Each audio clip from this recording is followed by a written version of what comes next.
Siapa yang tak kenal buah anggur?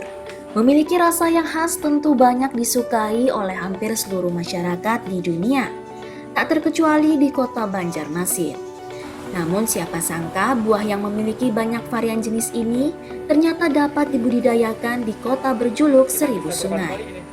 Seperti halnya yang dilakukan oleh Ahyadi, warga Beruntung Jaya, Kota Banjarmasin, Kalimantan Selatan.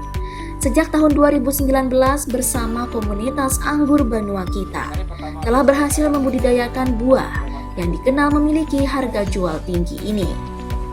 Dari 12 bibit pohon anggur impor varietas Julian, Akademik, Trans, Angelia, Favor, dan Cosby yang ditanam di lahan pekarangan rumahnya telah menghasilkan buah dan panen beberapa kali.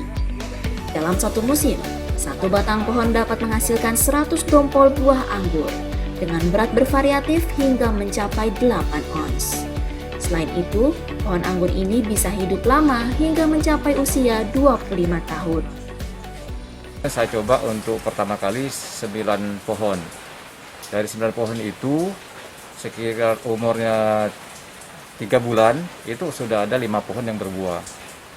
Tapi kalau untuk misalnya jenis, ternyata faktor bibit itu sangat berpengaruh untuk kawan-kawan kalau misalnya ingin budidaya anggur. Jadi harus dipastikan betul bibitnya itu bibit yang terbaik dan dia memang berasal bibit itu memang sudah. Melihat keberhasilan warganya dalam membudidayakan anggur, pemerintah Kota Banjarmasin melalui Dinas Ketahanan Pangan, Pertanian, dan Perikanan (DKP 3) mengapresiasi dan menjadikan budidaya ini sebagai inovasi baru yang menjanjikan.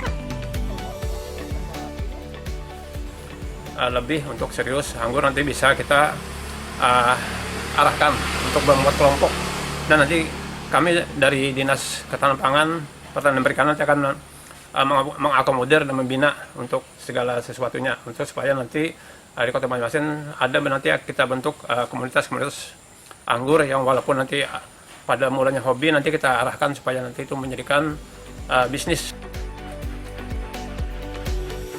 Menurut Mahmud, di Kota Banjarmasin saat ini telah terdapat 50 orang pembudidaya anggur yang tergabung dalam komunitas Anggur Banua Kita. Hampir seluruh anggota telah berhasil mengembangkan budidayanya, namun hanya sebatas hobi. Kedepan DKP 3 Banjarmasin akan memfasilitasi agar budidaya anggur ini dapat dikomersilkan. Dari Banjarmasin, Kalimantan Selatan, Latif Thohir, Kantor Berita Antara mewartakan.